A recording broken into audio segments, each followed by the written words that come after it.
Good morning, everyone, or I should say good afternoon, with an afternoon game that was scheduled, and welcome to the Football Alumni of Michigan virtual tailgate, produced in partnership with the University of Michigan Alumni Association and co-sponsored this week by the clubs from Washington, D.C., Lansing, Flint, and of course, Tidewater, Virginia.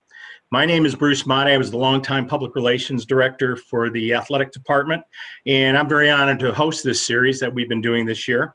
We've been doing a lot of things and having a lot of fun, bringing in some greats of the past. And today we have a number of greats from the past that we're going to be talking to. Before we get started with the people that we do have on, we were supposed to have Dwight Hicks on, and unfortunately Dwight couldn't make it, but Dwight did send this video message. So let's run that video. Hey, Michigan fam. How are you all? Hope you're having a good day. Hope you're safe and well. Thank you for the invitation to be a part of this. I'm sorry that I can't be there physically or virtually in person, but I'm sure you guys will be well and have a good time. I look forward to rescheduling and coming on and talking to the alumni of Michigan and chopping it up with you guys. Have a great time. Go blue, and I'll see you in the near future. Well, Dwight Hicks was definitely one of our greats, and there's no doubt about it. We have a couple of our greats that are going to be on with us today. We're going to have Jehu Chesson on and Jim Brandstatter. But before we get to those two, they're going to jump on during the broadcast. But right off the bat, we have Dan Dierdorf. And Carlos, if you'd run that on Dan, we can go from there and start talking with Dan and get some questions in and have some fun with him on this virtual tailgate. Oh, God. Why did Pearson's return set up a Don Moorhead touchdown and a 21-12 Wolverine lead over top-ranked Ohio State. Yeah. A teammate of mine from the 69 and 70 team at Michigan, an All-American at Michigan, a Hall of Honor winner at the University of Michigan, and an NFL Hall of Famer, great football player and good friend, Dan Dierdorf. I'm still looking out here at Michigan Stadium going, is this real? I don't I'm looking. I've done Super Bowls, I've done many NFL playoff games. I'm looking forward to this game more than any of those. He elevates and snags that ball out of the air with his right hand. That is one of the great catches in Michigan football history. I am not falling victim to hyperbole. I'm telling you, that's one of the greatest catches in Michigan history. Dan, welcome, and I'm glad you're on the virtual tailgate today. And I kind of wish we were doing this from Michigan Stadium today, but unfortunately we're not doing it from there. And, I guess the first question I have is that, you're going back into the radio booth and, you won the Pete Rozelle Radio TV Award as one of the great commentators of all time for the NFL and on television. What was it like for you to come back and do Michigan? I mean, that had to be, you said it was special and it was different. You've done the Super Bowls.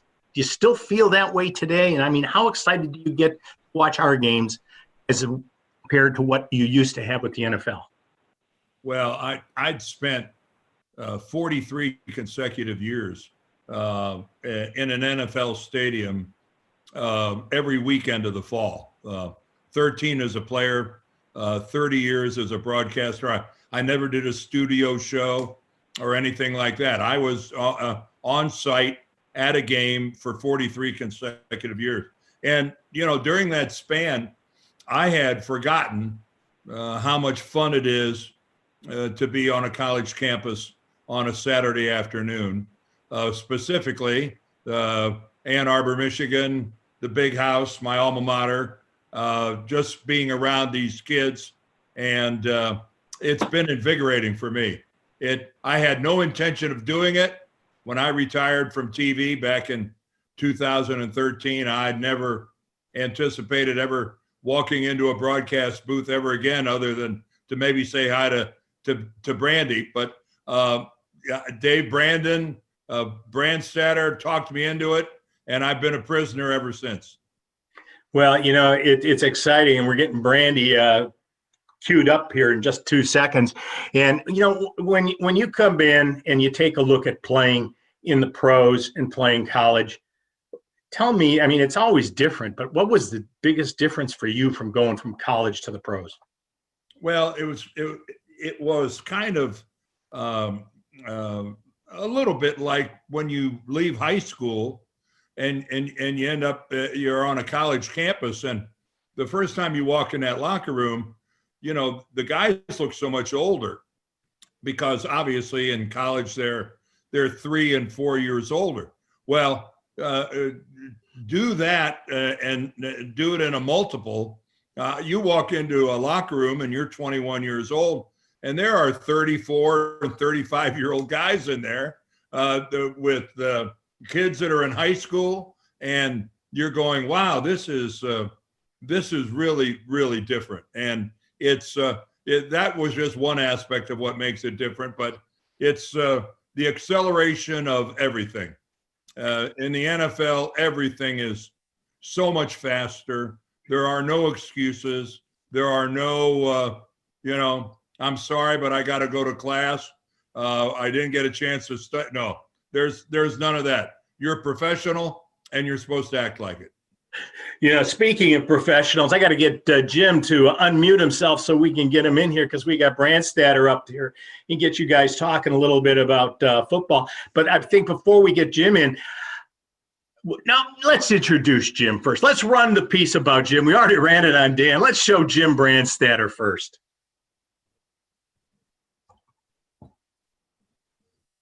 Larry Sippa under center in a balanced line. Sippa rolls out to the right, pitches off to Taylor, and Taylor's to the 20, down to the 15, down to the 10, 5, 4, 3, 2, 1, touchdown, Billy Taylor! There are a few changes up here in the broadcast booth for Michigan football.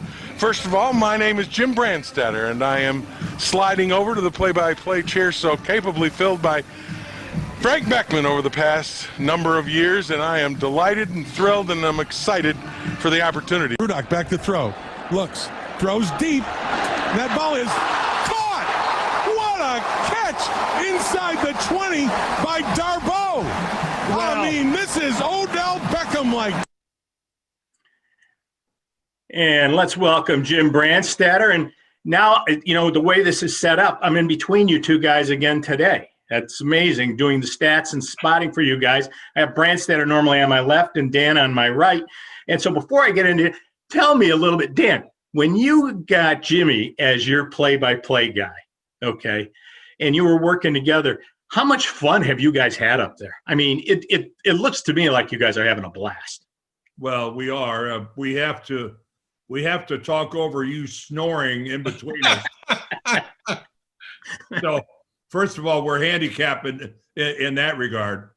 How often does this ever happen to anybody? Where, you know, I had a chance not only to come back to my alma mater, but I get a chance to work with, you know, two things. One of the best friends I have in the world, and secondly, someone that I've known since he was 18 and I was 19. And that was a long time ago. And it just doesn't happen that way, that, you know, Jim and I get to spend, well, dare I say, some of the golden years together in the broadcast booth. Jim, it's got to be fun for you just having Dan with you. We are, as Dan said, we're kind of in our golden years. We're kind of both on the back nine of our careers. But I got to tell you, for me, I couldn't have it, coming to an end without a better partner. I mean, Dan is the best. I mean, when Dan says we've known each other since we're 18, 19 years old, that's a fact. I mean, we were just kids, and we followed each other's career. I was in St. Louis when Dan played his last professional football game. Bunch of guys went down there, and we got sideline passes, and we were there when Dan played his last game. When Dan did Monday Night Football, and I was doing Lions, we would always try to catch up, either in the booth or somewhere. And we followed each other's careers, and to have, at the end of our careers, come together to do this, man, it's like Christmas morning every game. You know, before we start talking about this year's team and trying to, talk about what's going on there, talk about how you got to Michigan. And Dan, you've got a great couple of stories going. I mean, how you were recruited by Bo. Why don't we start with Dan first? We'll go with Dan and then get to Jimmy. Well, I've told this so many times, but you know, I was recruited and took my share of recruiting trips. It's just at the end of those recruiting trips, people wouldn't offer me a scholarship. That if I'd have had feelings, they would have been hurt. But you know, Ohio State didn't offer me. Michigan State didn't offer me, and I ended up at the University of Michigan. I'll always believe somebody backed out on a scholarship at the last minute. I think I literally came in the back door. But yes, I was recruited by Miami of Ohio. And I remember sitting across the desk from their head coach going, well, this guy's crazy. There's no way I'm going to play for this guy. Get me out of here. I couldn't get out of Oxford, Ohio quick enough. And when you know it, 2 years later, guess who's in Ann Arbor? Oh. Oh, that's exactly right. And my life was never the same. Jim, you came from a different background. You had Spartans all over you. Tell us about that. It was weird because I had never thought I was going to be going to Michigan. And when I was a high school senior, we played at Ann Arbor Pioneer. And the next day, Michigan was playing Duke. Dan, it was your freshman year. I think they were playing Duke in Ann Arbor. Duke was recruiting me, so they came over and watched me at Pioneer. And Chuck Vondy, who is one of the Bump Elliott's coaches, was recruiting a guy on Pioneer's team. And he came over to recruit that guy or watch him. And I was playing against him, and I had a nice night against him. Well, 3 days later, Chuck Vondy shows up in East Lansing and says, would you be interested in going to Michigan? And they didn't recruit me at all because they thought I was for sure going to Michigan State. And I said, yeah, I'd love to. Well, I came to take a visit to Ann Arbor, and I was luckily, because I would have never come if Deerdorf were my guest host. But I came to Ann Arbor. Mike Hankwitz, who is now the defensive coordinator at Northwestern, Jim Mandich, both, you know, I met them both, and Dave Denson, who was a center on one of those Michigan teams back then, were kind of my hosts on campus. I fell in love with Ann Arbor. I fell in love with the campus. I fell in love with the university, fell in love with Michigan Stadium, all of it. And from that point on, it was like, if you guys offer me a scholarship, I can't sign it quick enough. You know, Jim Mandich was my host when I was on my recruiting trip. The great Jim Mandich. The great Jim Mandich, who was a year older than I, and he took so much time with me to talk me into coming to Michigan. He walked me into the Union, handed me $5 and said, "Get lost." and he took off with some girl, and I was going, "Wow, I feel really special." Well, hey, you know, and I know Hank was a whole lot different than Mandich. Oh yeah, Hank was a nice guy. Yeah, yes, he was. The only other thing that we'll tell you, Bruce, about our recruiting days is there were legendary stories of the players who were recruited by Garvey Craw and Dick Calderazzo. And I will just leave it at that. The stories there from that era are unbelievable. And, you know, Dan, you were recruited and, you know, with Bump there and then coming to Bo. I mean, the recruiting, I think, must have changed quite a bit when Bo got in there. Well, Bump Elliott, I just got to tell you a story.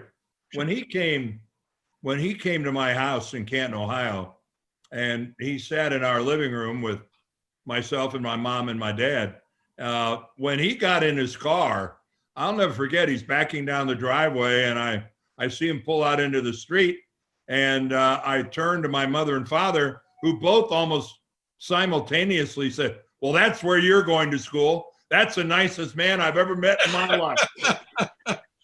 And of course, if you knew Bump Elliott, you knew they were telling the truth. And that is absolutely the way Bump recruited, because when I was recruited, Bump did the same thing. He came into our house, sat in our living room, and he's there for half an hour.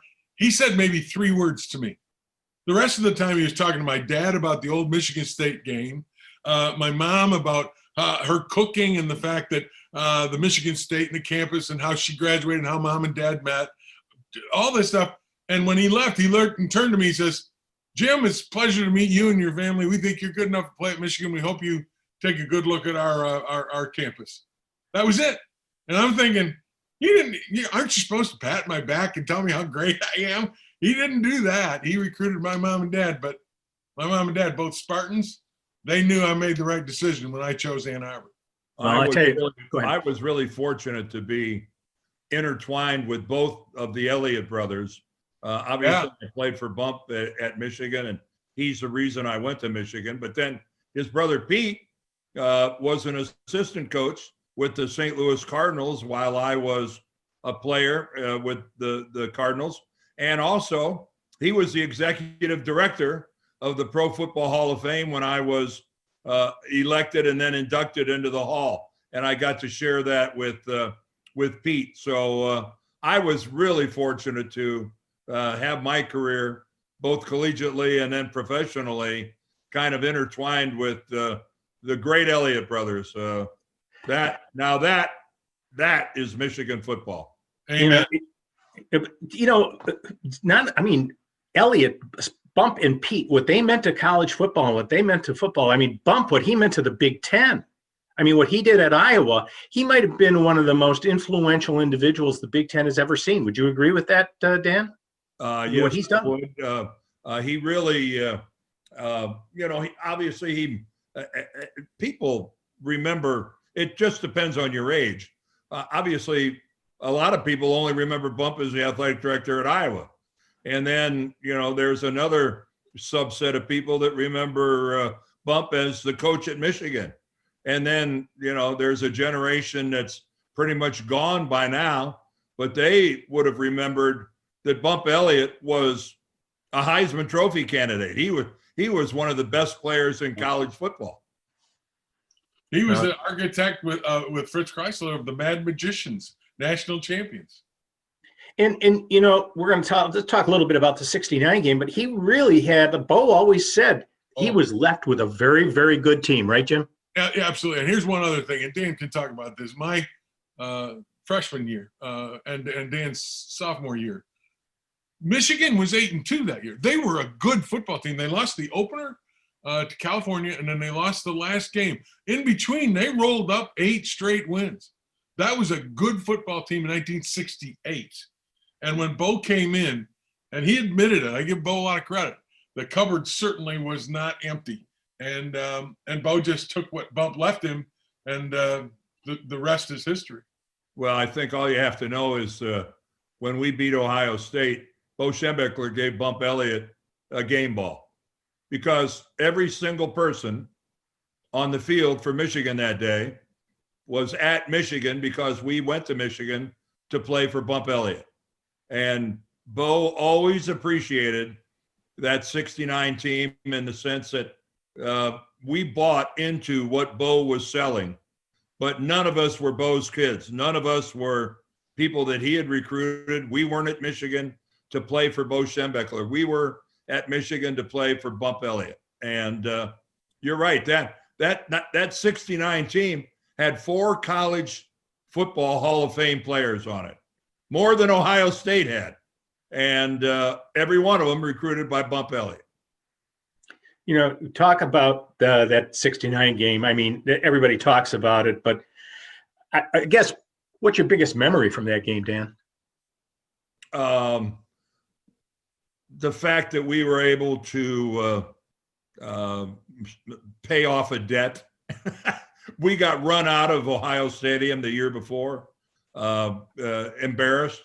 And we spent an entire year contemplating a payback, and we did. We derailed what certainly would have been the national championship team of 1969. They were undefeated the year before in '68. They were undefeated coming into our game. I think their average, the closest game they had was like 30 points. And, we just I think all of us on that team think that that was kind of the beginning of the modern era of Michigan football. It wasn't us so much. It was Bo Schembechler that started his 10-year war with Woody, the sellouts and everything. And we'll always be immensely proud of having played a small role in that. And I couldn't agree more, Bruce. And the one other thing I will say is that as a sophomore on that team, we took our cue from the Dan Deerdorfs, the juniors and seniors. Dan talks about it being a payback. Back in those days, freshmen weren't allowed to play. We watched that game. I watched that game from Chrysler Arena. And I was on the team, but we couldn't travel. Freshmen couldn't play. But during that 69 season, when we beat Iowa and we came off the field, you could see it in the eyes of Mandich and Craw and Caldo and Dan, the juniors. It was payback time, and we wanted Ohio State. Nobody in the country wanted to play Ohio State. That was like walking into a guillotine, except us. And it was because they wanted payback, and us sophomores on that team took our cue from them to realize just how important and how emotional this was to pay back Woody for what happened in Columbus, and to kind of erase and give Ron Johnson, who was on that 68 team, a really key figure, wonderful man, great captain. He shouldn't have gone out the way he did. And that 69 team, they dedicated themselves, and it came down from the seniors and juniors to us sophomores that this was big.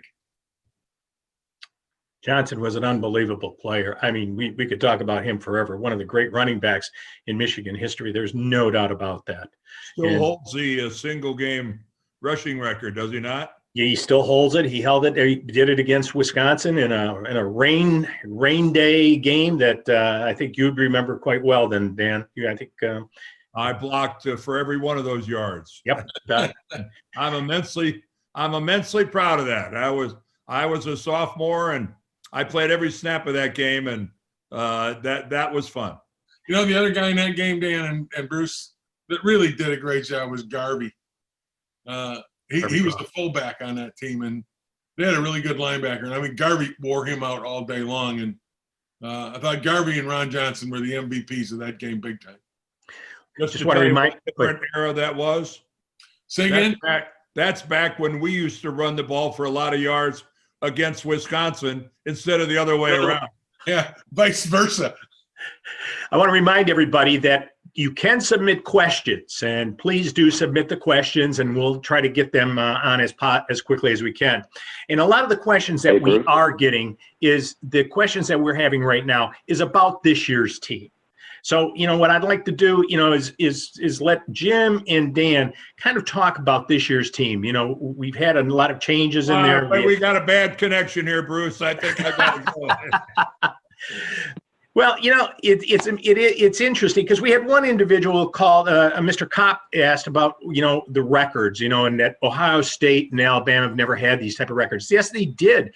Every team goes through tough times, and to be taking a look at it, Jim's record has been good. It has been good, and this year is just one of those years. I call it an asterisk season because everything seems to be so goofy. It's just odd with nobody at the games. It's hard to really understand. It reminds me, Jim and Dan, of the strike season in NFL football in the early 80s, where you're kind of looking at it going, what is this? So, I mean, how do you look at this season? I'll let Dan start off. Dan, how do you look at this? Can I say something real quick? Yes. Please do. No. Just this is nothing to do with this year's team, but in regards to rewriting history, some people say Alabama didn't have this, or Florida didn't have this, or nothing. I would like to remind people that it's been in my lifetime when Alabama went on probation and was near the death penalty in regards to their recruiting practices. So to suggest that this stuff doesn't happen in Alabama, and Ohio State too, these people have had their moments of legal problems, and we've never had that. That's never been an issue with Michigan. So before you rewrite history out there, just remember those kinds of things happen to the Alabamas of this world. And I would be, I'd just be careful where you go. I agree. I agree with that totally. And when you take a look at the team, you know, I mean, I'm not a football guy. You guys are two great offensive linemen. We got John Jansen, another offensive lineman out there. When you take a look at it, there we lost Mayfield. We lost, we lost Mayfield. We lost Haynes, the other offensive lineman. We've lost, Aubrey Thomas at the defensive spot. We had Kwity Paye hurt, Aiden Hutchinson hurt. When you put all those things together, I hate to make sound like excuses, but it's not easy. We lost Nico Collins and Shante Peoples. I mean, it's tough to replace those people. Well, I think that it's not an excuse because you're supposed to be able to roll the new guys in and they got to step up. But just if you look at the team that took the field for Michigan last year, and then just take a look at what we had on the field against, say in the second half of Penn State. I think of the 22 starters we had from the year before, 18 of them were gone. And if you were trying to figure out who it was that we had out there on the field, yes, it's basically an entirely new Michigan football team. And yes, we have not played as well as any of us expected them to play.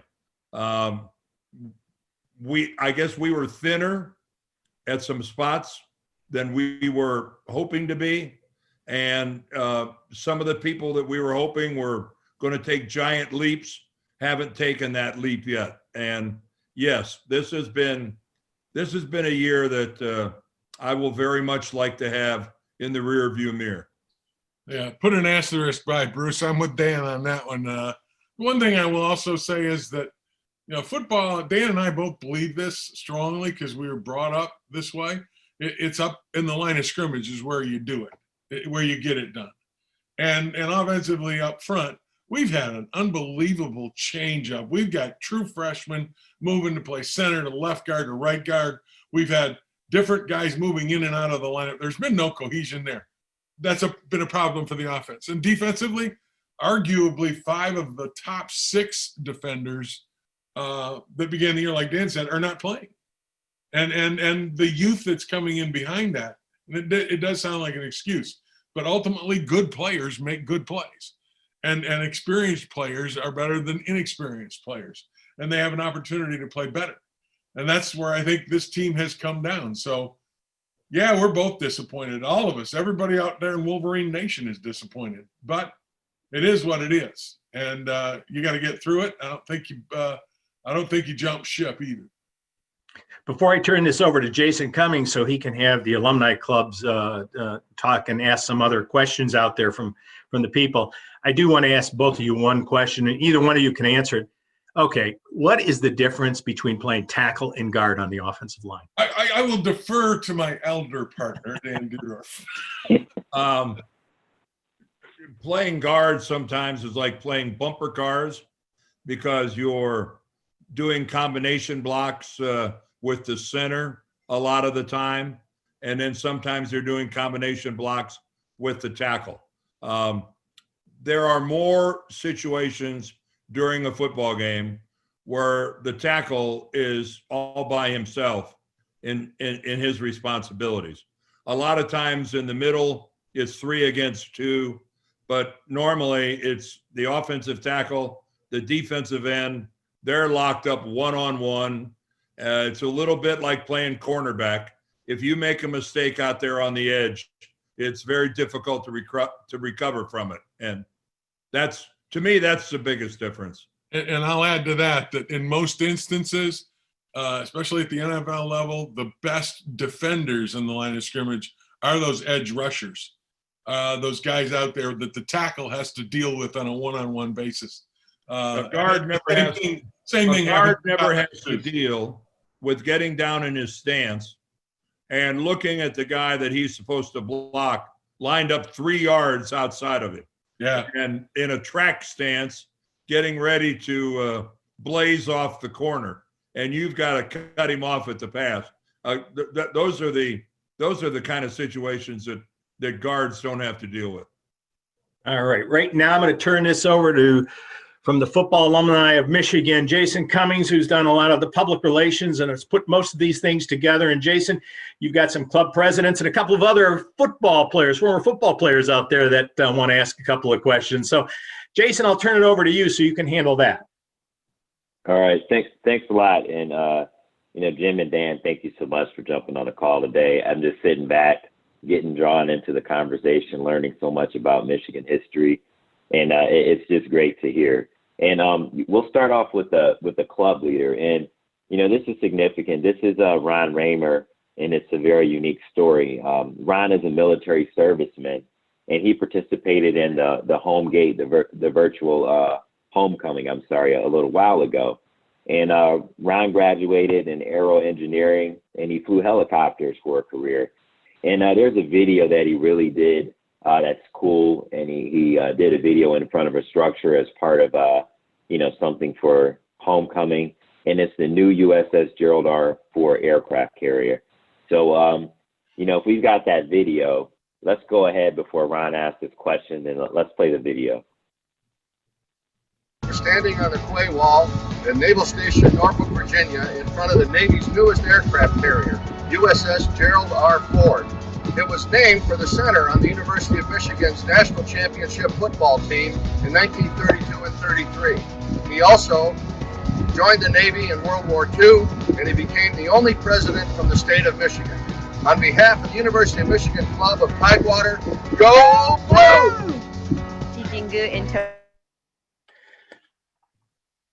Thank you, Ron. You want to go ahead and unmute yourself and ask your question? Okay, thanks. Yeah, I appreciate the opportunity. I guess the question I had is, I was standing in front of Gerald R. Ford, which is the most technologically advanced ship ever built. And it's had some challenges, but they're getting through them. And so my question really relates to the same thing. We look at Dan Deerdorf and Jim Brandstatter, and I guess they were playing with, you weren't playing with leather helmets back then, but the technology back then was certainly different. And you saw that throughout your pro career as well. So my real question for you is, how do you think technology has changed the game of football over the course of the last 40 years, or even over the last 10 years?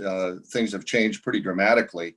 You see the coaches out in the pros anyway with Microsoft Surfaces and the communication back and forth, and it just seems like it's almost a different game. Well, I'll start with that. I got to live through the evolution of the helmet, going from the old suspension helmet to the helmets that were filled with air packets, where you could actually put like you were filling a basketball. You could fill your helmet to conform to the shape of your head, and it really was a lot better in terms of softening the blow. To me, the biggest technological change has been the playing surface. I would have given anything to play on the field turf that the players, that's the field that most programs use now, with the ground up rubber chips. And let me tell you something. When I played at Michigan Stadium, we were on that tartan turf. Oh. And then I played on AstroTurf, which was, either one of those surfaces was nothing more than asphalt with a piece of indoor-outdoor carpeting rolled over the top of it. And I can just tell you, every one of my teammates is basically in the same boat I'm in. We were crippled by that playing surface, that old AstroTurf. So for me, that's the biggest single change to me, is the playing surface. And secondly, I have one question for you. I have a pontoon boat up in northern Michigan. Now, what's bigger, that aircraft carrier or my pontoon boat? Because I can get 14 people on my pontoon boat. Well, I think the aircraft carrier is a tad bigger. Really? I think, as I recall, they're around 1,100 feet long. weighs 100,000 tons, carries about 5,000 people. And I spent a lot of years on aircraft carriers. I did 8 deployments over the 30-year period, of course, the 30-year period. And they actually end up looking pretty small by the end of a 6-month deployment. But I don't think I could. I don't think I could get that in my slip. No, you have a problem. Probably not. Hey, Ron, first of all, from all of us who are here today, thank you so much for your service. Thank you so much for dedicating yourself to our country. We appreciate that very much. You're just as big and important a Michigan man as all the rest of us, so thank you. And the other thing, in regards to the technology, Dan is right about the surface and the equipment. But I think also, it's like anything else, is information services have gotten so crazy with the internet and the speed with which you can inundate players and coaches with information. And they've broken it all down. It's like people and coaches have staff that do statistics about what happens on 3rd and short, what happens on 3rd and long, right hash, left hash, the whole 9 yards. That information is disseminated real quickly and evenly to all the players. And I think that's one of the important things. And I think weight training, there's been a tremendous increase in weight training and nutrition that has made the players bigger, stronger, faster. And that has also changed the game to some degree. So technology, in my opinion, like Dan had mentioned, not only the physical changes, but also that information and getting the players to a certain point physically, they've all been part of improving the game and making the game faster, stronger, and better than it was 40 years ago. Thanks, Ron. And thanks, Jim and Dan. So before we go to our next question, we're going to go to a former player, but I just want to let everyone know that there's 3 principles that we really lead by in FAM. And one is empowerment. And empowerment means giving guys life skills and the tools they need to be successful. So we've got FAM Matters, which is a virtual series, which we talk about topics like mental health, physical health, diet, CTE, and other things. And then we got our teammate assistance program where we have a list of volunteers that provides assistance to players, and it's a discrete operation for that. Then the last thing is unity, what you're seeing today. So you're seeing people from different eras, speaking. We're going to bring in some other players, but this is kind of what FAM is all about. And upcoming, we got a really cool partnership that we're doing with Rewind that's sponsored by Charles Woodson and Desmond Howard. And it's really to help people achieve weight loss results that often lead to diabetes. So wanted to let you guys know about that. And the next question, we're going to bring in a former football player, Julius Curry. Julius is doing some cool things these days. We'll let him tell you about what he's doing. Julius, you can turn your camera on and unmute yourself and tell everyone, kind of what you're up to before you ask your question. Are you there, Julius? Julius, isn't Julius doing the NASCAR stuff? Unmute yourself. Yeah. Hey guys, how's everything going? Hey, good. You're still doing NASCAR, aren't you? Hey man, I'm doing some. I'm getting back into motorsports this 2020 season coming up. I'm looking at probably getting into some IMSA. So NASCAR purchased IMSA in March, so it was looking like I'll be probably getting in some IMSA full time next year. So well, good for you. I'm glad to see you in the motorsports industry. You've been killing it. Oh man, I'm trying. It's trying to lead guys to a different opportunity and provide opportunities in the community where I grew up in Detroit, and also just provide opportunities for guys that former players that transition into new things in with their lives. Good for you. Yeah. So the question I had was, and I think it's a pretty good question because I know a lot of guys in the 96 and 97 talked about what you guys were talking about with your coach is. Did you guys really enjoy working with Bo even once you got to Michigan as your head coach? And I know that Bump recruited you guys, and I know that's who you guys wanted to play for. But was it difficult coming there and playing for Bo once you guys made that decision? Dan, I think this one's good for you. Well, they were such different styles, Julius. I'll say this. I was I really liked Bump Elliott. I was terrified of Bo Schembechler. Me too. I didn't even want to make eye contact with Bo Schembechler. And so he was, he commanded respect in a different way. Bo worked us harder than I ever thought I could be worked. And, he taught us all a valuable lesson that we're all capable of doing more than we think we are. And if Bo had an attribute, that was one of his very best, that he was able to push you. He was able to prod you, kick you in the butt, whatever it took. But you just found yourselves doing things that you didn't think you were capable of doing. And that's what made Bo, I think, an extraordinary coach. And one other thing too, which I think is interesting in interpersonal relationships. Dan and I are from a group that first got there when Bo first got there. He put us through more than we could even imagine, physically and mentally. But we stayed with it. And at the end of his life, and he said this up to the day he died, he was closer to that group in the '69 team, his first group, because they bought him. They stayed with him when he was at his most demanding. And he really appreciated that. And we became, I think Dan would agree, probably his closest group, his closest teams, that he would vacation with them. He would go play golf with them.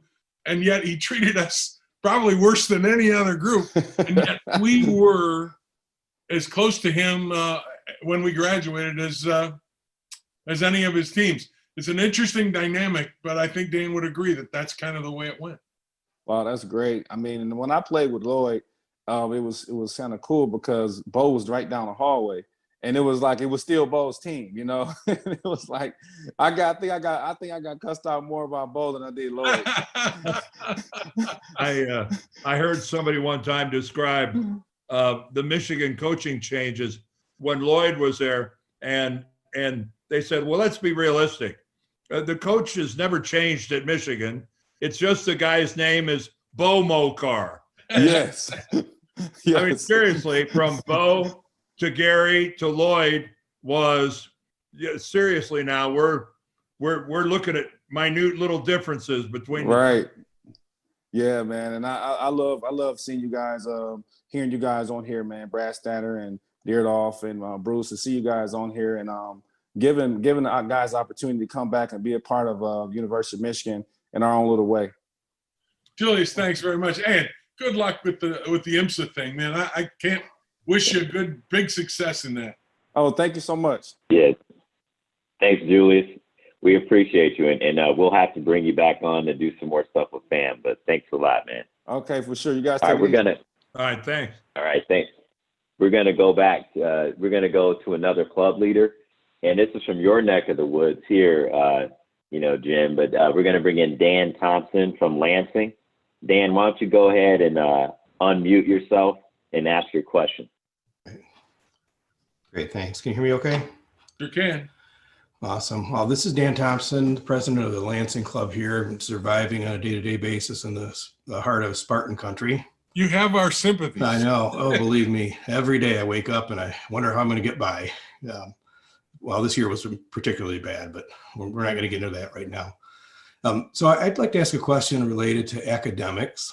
And of course, Michigan's always been among the national leaders in terms of student athlete performance and academics and graduation rates. So I'm wondering what challenges you faced, Dan and Jim, and if you know what current players face in keeping up with the academic side of playing at U of M. What are some strategies the players or the coaches use to maintain the balance? I think one of the things that's most important, and I think this is what's absolutely fabulous about the University of Michigan and their athletic program, is that if there's a young man who has a trouble in a class or whatever, the University of Michigan athletic campus and group will put together tutors in any way possible to help that young man make his way through those struggles.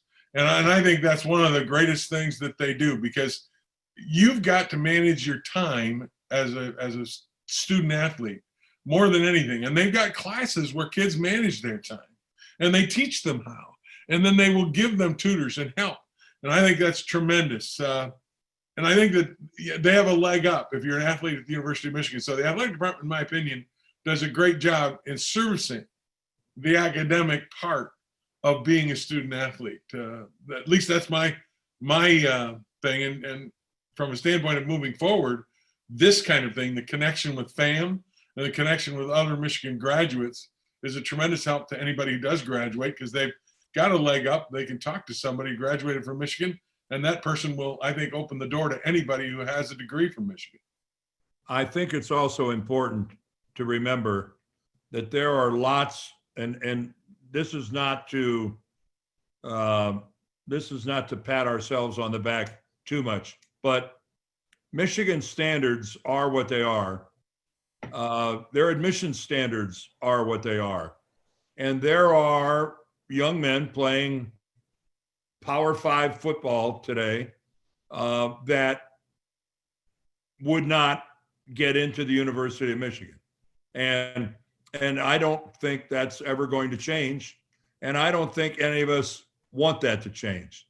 And there are, I'm sure there are some frustrations at times that maybe a coach brings somebody that, that the admissions department says, they're not a good fit. It's not going to work. And I don't know that I've always been proud of the fact that Michigan has standards, and I would like to see us keep them up for the future.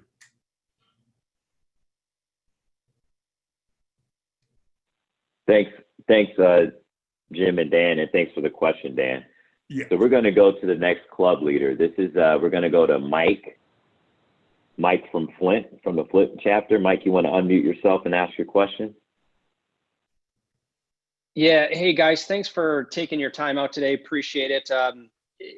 My question for you is, one of the things that's always been kind of a topic of conversation has been quarterback. And we've got Joe Milton right now, Cade McNamara, and then next year we've got JJ McCarthy coming in. What does the future look like with those three in the quarterback position for our football team in the next 3 to 4 years? From my perspective, coming in as freshmen, they've all got a tremendous reputation, 4 and 5 stars from recruiting services. So my belief is that we're in pretty good shape. But the one thing I will also say is that players, human beings, it's not an exact science. Some guys will get to that point and they can't get that next step going. Some guys like a Tom Brady, nobody thought he was going to do what he does, and yet he's able to somehow, some way, because of who he is, the intangibles, become one of the best quarterbacks the world has ever known. So from a standpoint of what we've got going, we don't know potential. It's hard to determine that, but based on what they bring to the table from high school and as young players, I think we're in decent shape. Now, the key is they've got to improve. They've got to be better tomorrow than they were today. They've got to be better 2 days from now than they were yesterday. And that's, I think, the key, the improvement and getting better and getting an offense that they can control and work with and succeed in. That's kind of where that question goes, at least from my perspective. Well, I'm just going to add that we've all been waiting for somebody to take that position and grab it by the throat and make it mine. And just through the way they play, that I own this job and I'm going to own it for a couple of years. We're still waiting for that. And whether it's going to be Joe Milton or whether it's going to be Cade McNamara or whether next year it's going to be JJ McCarthy, somebody has to step up and take that job. Not just receive it because it was given to them. They've got to snatch it out of the air, take it, make it theirs, and hold on to it. And that we've been waiting for that for quite a while. And you do that by performance. Yeah. Thanks. That was a great question. While we're going to bring in another former player after I ask you guys this question. I think Jared Bunch is in the attendees. We'll bring him in to talk to you guys. But before that, we had a question from Craig Dunaway, and Craig is the chair of our TAP committee, Teammate Assistance, and his question is, do you stay in touch with legendary assistant coach Jerry Hanlon? Yeah, I do as much as I can, but I know Dan tries to. During the pandemic and everything, Jerry's been kind of scarce out there, and I understand it. But every time I get a chance, we see him at some Michigan function. Of late, there hasn't been much of that going on. But yeah, Craig, we do try to stay in touch. That's one of the real disappointments of this year. We would see Jerry at every game. He'd be up in the booth. He would he'd do a radio segment from our booth, and it was we'd see him at Caldo's Tailgate every game. So yeah, that's it's so surreal being at Michigan Stadium with nobody there when we're doing these games. And one of the biggest losses is the excitement of 111,000 people there, but it's also the subtraction of the Jerry Hanlons of the world and not being able to see him on a weekly basis. And the tailgates. Yeah, Jerry is Jerry though. I will say this, he is a physical marvel. Yes. For his age, you could take Jerry around to a lot of county fairs and win a lot of stuffed animals by having people guess his age, because Jerry is looking damn good for a man his age. Now, I would never tell him that to his face because he's already got an ego bigger than the Lower Peninsula, but he's a great man. That's great. You know, when we had our annual meeting last year for FAM, Jerry came on and kind of kicked things off and gave a speech, and everybody really loved it. So I don't see Jerry. It must have lasted 45 minutes. It was awesome. So it looks like we got Jared Bunch. He's getting on, but before we go to Jared, I'm going to ask a question here. Winston Kelly from DC. You can unmute yourself. And Winston, when I see your name, there's an initiative that we got. It is the Regional Ambassador Program. And we will definitely want to connect you with Steven, who's out there, Steven Johnson in that area. He's kicking things off. So I just love to make those connections with fans. And Winston, you want to go ahead and ask your question, and then we'll come back to Jared. You can unmute yourself, Winston. I'd be happy to. This is Winston calling in from the University of Michigan DC chapter here. I'm curious, especially for Dan, if he could tell us a little bit about, during his pro career, some of his favorite or most feared, in some cases, Big Ten opposition. You know, because it changes when you're at Michigan. Obviously, you line up against these guys. You're playing against them week in, week out. Later on, some of them become your teammates. Some of them become your competition. And I'm curious if you could tell us a little bit about some of those other Big Ten athletes that were memorable from your pro career. Well, I can tell you that two of them from that dreaded school in Columbus ended up being my teammates for years. A safety, Mike Sensabaugh, who played on that Buckeye team. And then I think you'll recognize this name, their fullback, Jim Otis. Jim lives about a half a mile from me. We were teammates for years with the Cardinals. And you realize that they're just regular guys just like us, even though they had the terrible judgment to go to that school in Columbus. But I will say this, Jim Otis has never gotten over. He's never gotten over getting beaten 69. I'm surprised he talks to me, because that's been a burr under his saddle for a long, long time. But, you know, I'm trying to think of other, Doug Deacon, who played at Illinois, played for the Cleveland Browns for years. I always I always had a lot of fun with Deacon because I know my 3 varsity years, we beat Illinois 55, 57, and 36 to nothing. I mean, it was shutout 3 consecutive years. I only wished I was a defensive player, so I could have taken some credit for that. All right, thank you. We're gonna get to Jared. Jared. Yeah. Good to see you, my friend. It's good to see you too. Hey, Jared, what's your latest acting credit, man? What shows you been on?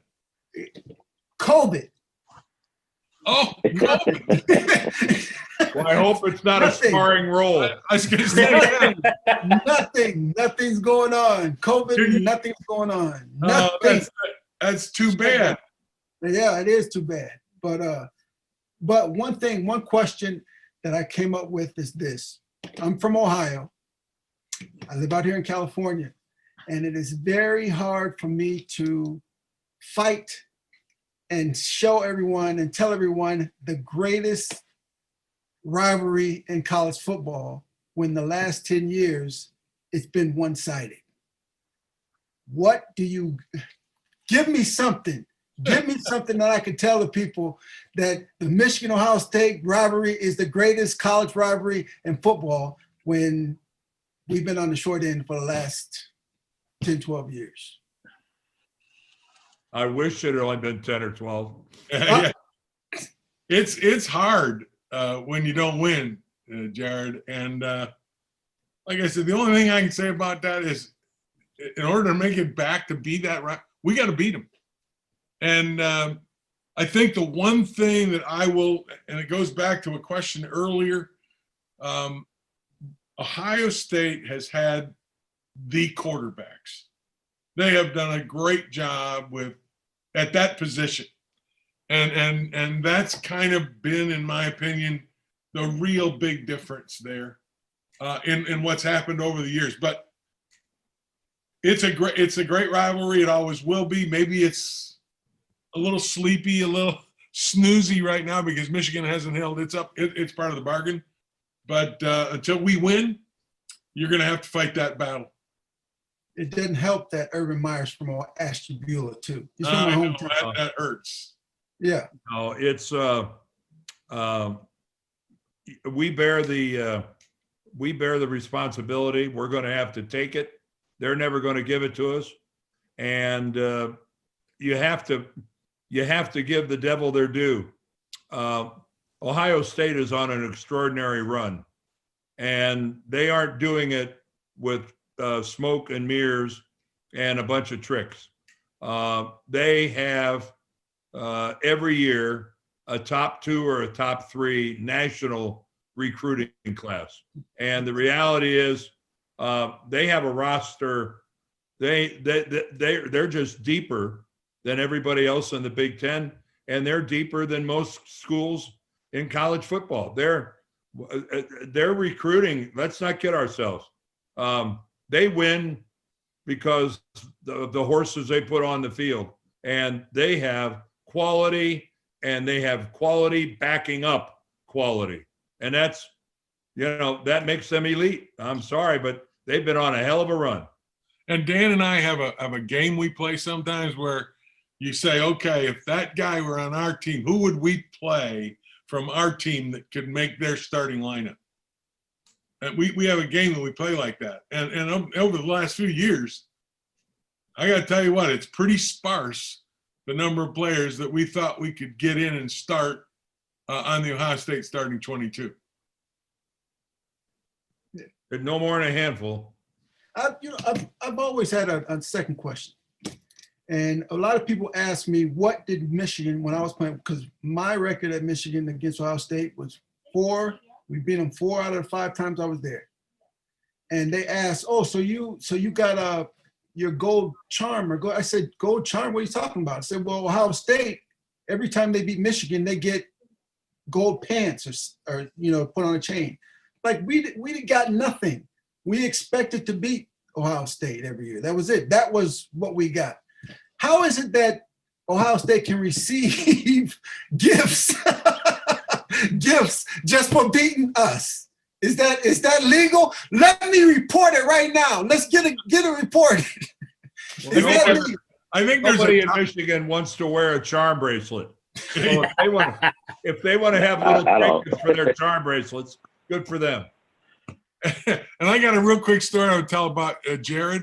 I did Michigan replay for a lot of years, and whenever Jared was playing for Michigan, and you know this, Jared, you know what I'm going to tell you. Bo Schembechler used to call him Gerard. You got my name wrong for so long. You got your name wrong for 5 years. 5 years. Until he graduated. He kept calling him. Then we got a big run by Gerard Bunch. And I'm sitting there next to him going, it's Jared. It's Jared. He would never change it. True. Good to see you guys. Good seeing you. Stay out there. Great to see you, Gerard. Oh, hey, I went by that. Hey, thanks. Hey, guys, Hey, I'm going to have to run. Yeah, and you know what, Dan, I want to thank you and Jim for being on today and going for the whole hour. I really do appreciate it.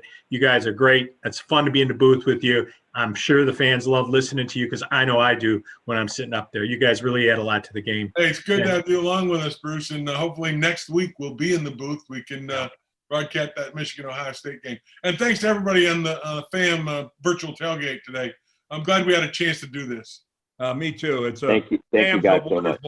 Hey, it's a wonderful organization, and you know we've got each other. Let's take care of each other and let's nurture this organization, Jason. Let's keep this going, and every year make it bigger and better than the year before.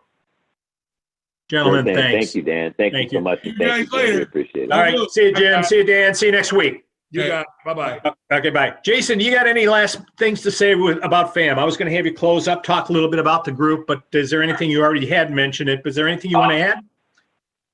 Yeah, well, I just want to recap, those three things. We're all about empowerment, teammate assistance and unity.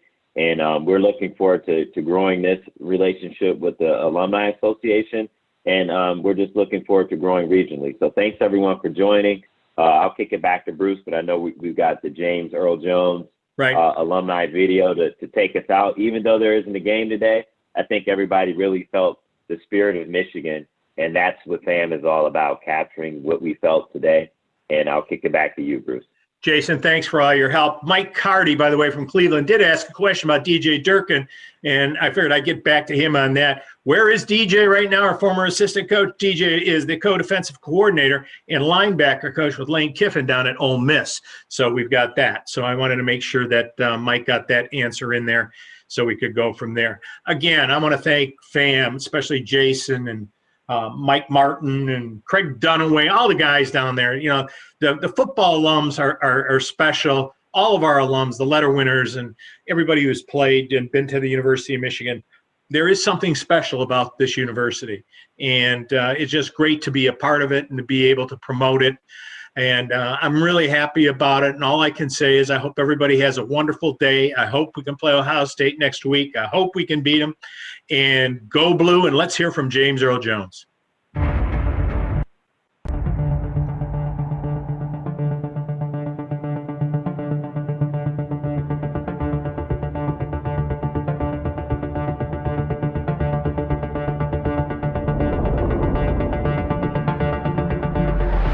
This is the University of Michigan.